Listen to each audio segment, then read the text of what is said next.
this rock and roll highway turned out to be like the best trip I ever took.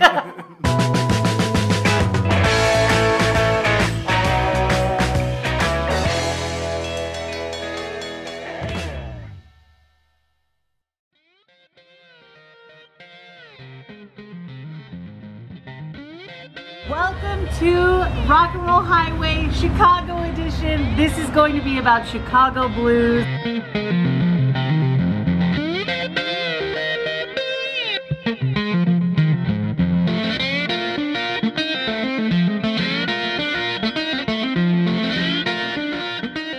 I hear Keith Richards saying that like he'll forget everything in his life, but he'll never forget 2120 South Michigan Avenue.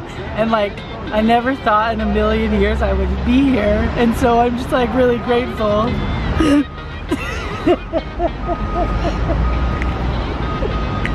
And like, it's so cool.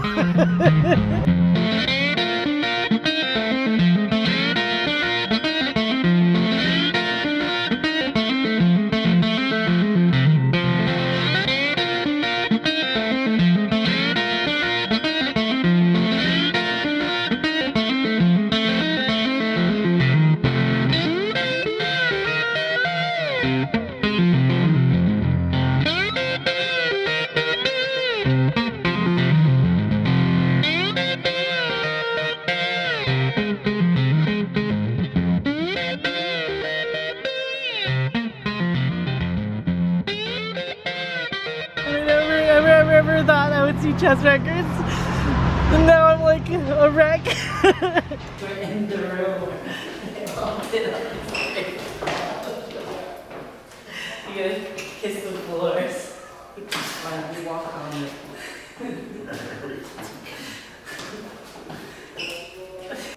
My friends actually were listening to one of his songs, and it sampled BB King. I was like, that's BB King, and they were like, I do that sometimes too, where I know crap like that because I've been so immersed in it, and my friends are like, please stop. I just want to say that this has probably been one of the coolest experiences I've ever had. Thank you in general. No problem. This is Keith, and I am hanging out at Chess Records, the original Chess Records building, like at this like guy.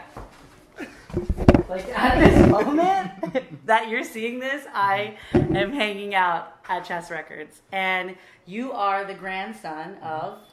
Willie Dixon. Give me just a little bio, even though I already know we're gonna catch you guys up. My grandfather is Willie Dixon. He's written for the Rolling Stones, Muddy Waters, Howlin' Wolf, Chuck Berry, Etta James, Bo Diddley, Buddy Guy, B.B. King, Fleetwood Mac, the Yardbirds, Led Zeppelin. Man, that list, we just saw Santa Claus's naughty list. So we just saw. The blues express many feelings. Willie Dixon, an American blues musician, songwriter, record producer, and all-around melody king. A brilliant player on both the upright bass and guitar, also contributing vocals in his career starting in the late 1930s. He is perhaps better known as one of the most prolific songwriters of his time. Dixon is recognized as one of the most influential people in shaping the post-World War II sound of Chicago blues, and also an important link between blues and rock and roll, working with Chuck Berry and many others in the late 1950s. Dixon resided at Chess not only as an artist, but employee acting as producer, talent scout, session musician, and staff songwriter. His music is heard in films, covers, and samples still to this day. What are you most grateful for from being part of this? Like, because you guys teach education now and you're a nonprofit, and like, even though you were born into it, like, what is your personal gain that you feel like you've kind of got from being part of this history? It's a big question. I know, I'm sorry.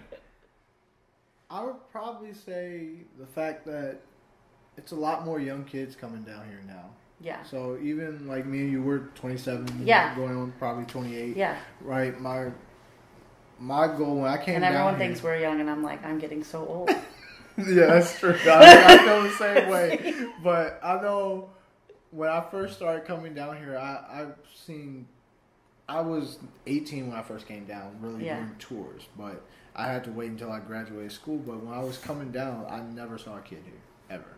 And it's almost, it's really interesting you say that, because I'm having this realization now, and you might as well, because we're the same age. Mm-hmm. I never thought that 90s fashion would come back. Never. Never. I was like, that's the one that's going to stay. Yeah. And I realized I was obsessed with 60s fashion growing up. That 20 years passed and people are like, this is cool. I'm like, guys, those tattoo chokers, like nobody, we never thought this would come back. And it's like these kids are almost digging for something so they can just, relive. Yeah. Because when I watch, even though I'm such a big music buff and like really like immersed in like what we were watching, I have researched for like years. Mm-hmm. It looks fake to me because I didn't live through it. Yeah. So it's like they want to try to live through it. Be part of it. It's a big, deep question, guys. It really is. And I know, like, most of the kids that come down, the one thing I'm really happy that I can do is relate to them because I do listen to rap, I do listen to punk, I do listen to That's what I do. I relate to the kids. So most of the kids... We relate to the kids. Most of the kids, when they come in, like, I've had 15, 16, 17-year-old, 18, and they're 19. just like, I love Muddy Waters. Well, no, most of them come in and they don't even know who Muddy Waters is. But they're open to it? They feel like... They'll open up because usually I'll tell them, for instance, like, the best example I've given them, everybody's seen Rocky's movies and everything, and they went and saw this new Rocky movie, Creed. Mm-hmm. And I told them, I was like, yeah, there's a sample version of one of my grandfather's songs in there. Well, I had my first Come on, child. you call that fast? I named the boy Nasir. All the boys call him now. Music, I'm like, the music we're listening to today originated from someplace else. Yeah. I'm like blues, jazz. But music, gospel, and I don't think it's a bad thing that music evolves and changes. That's what the beautiful thing about rap is sampling. And is like these people, you know what I'm really into? Mm-hmm. Do you know what swing hop is? A little bit. Where they take swing songs and put them with beats. Oh. I am all about that. I love it so much. You're gonna have to make me that playlist. There's a really popular guy that does music for YouTube called DJ Quads, and he takes like old songs and he does like looping tracks with the swing track, and then he'll add in like these crazy bass parts, and I'm just like, I gotta actually hear that. That sounds pretty cool. DJ Quads, man. I'm making a playlist too. So it's usually, I know when I look at most of the music out today, I always tell people it's like your family tree. You can't escape your family. And you always hate the generation you're in because 5 years down the line, I said this earlier today, we don't like Despacito right now. We don't. It's overplayed. We're done. 5 years from now, that's going to come on someone's wedding or in the club and everyone's going to be like, Despacito, da, da, da, da, da. Yeah, I'm not even lying. I know what you mean. It's like most of the people that I end up talking with, I always tell them, I'm like, history repeats itself in music. Yes. I'm like, if history repeats itself in general, but in music, it's in a beautiful way. And I think that we are younger, so we're almost like we're being raised. We've been part of this generation that's even more open than what we saw in like the 60s. Yeah. Like we really want everyone to be, a spoonful of kindness and that kind of thing. And it's weird because everyone's so quick to judge because we have the availability of the internet, mm-hmm. But if we look at the mass majority of how individual everyone is, it's beautiful. Oh, yeah. It's like one of those appetizer onions you buy, and they like...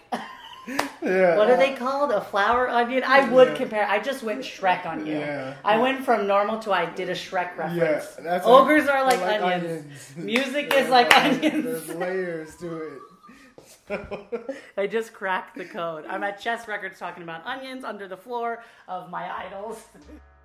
Chess Records was founded in 1950 by two brothers, Leonard and Philip Chess, in the Windy City of Chicago. During the early years of the label, Leonard and Philip Chess did everything. They were the classic 1950s record men. They owned the label, they produced the music, and they even managed the books. The first release for Chess was a 78 RPM single, My Foolish Heart, backed with Bless You by Gene Ammons, issued as Chess 1425 in June 1950, which became the label's biggest hit of the year. Though the label itself, as well as the talent, went through many different changes, they continue to push black music on white radio, making an impact. This history has been documented in writing as well as in film in a less than truthful manner. Chess nurtured one of the most influential blues singers of all time, Mr. Muddy Waters, who pulled in success for the label for many years. In addition to Muddy Waters, Chess backed Willie Dixon, Howlin' Wolf, Little Walter, Sonny Boy Williamson, Memphis Slim, Etta James, Buddy Guy, Chuck Berry, and many more.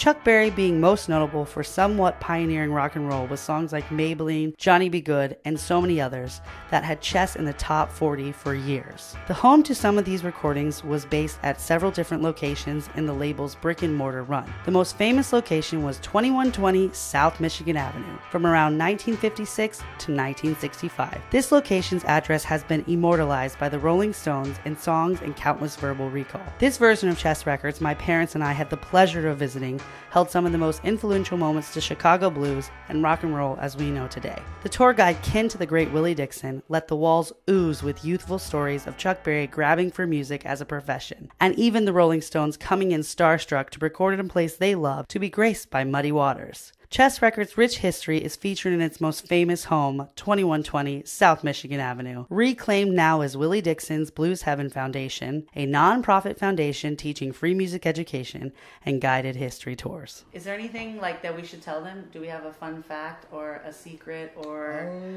whose office are we sitting in that who worked here? Well, we're sitting in Phil Chess's office. Okay. So that is... His last name is Chess. Do you get that, guys? Chess Records. Yeah, Leonard and Phil are the brothers that set up the company. Should I stand up and turn in a circle again like I did earlier? No, I'm joking. But the reason they actually got into music is because they actually worked in a junkyard on State Street.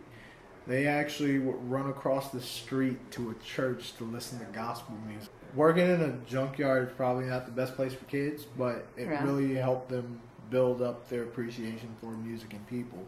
And without them actually going to that church, they probably wouldn't have even They wouldn't have built their own church. Yeah.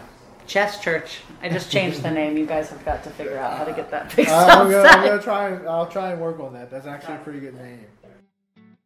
Chicago, a city drowning in so much history, was the perfect place to plug in and amplify the blues. To have a taste of electric blues under the roof of Chess is unforgettable.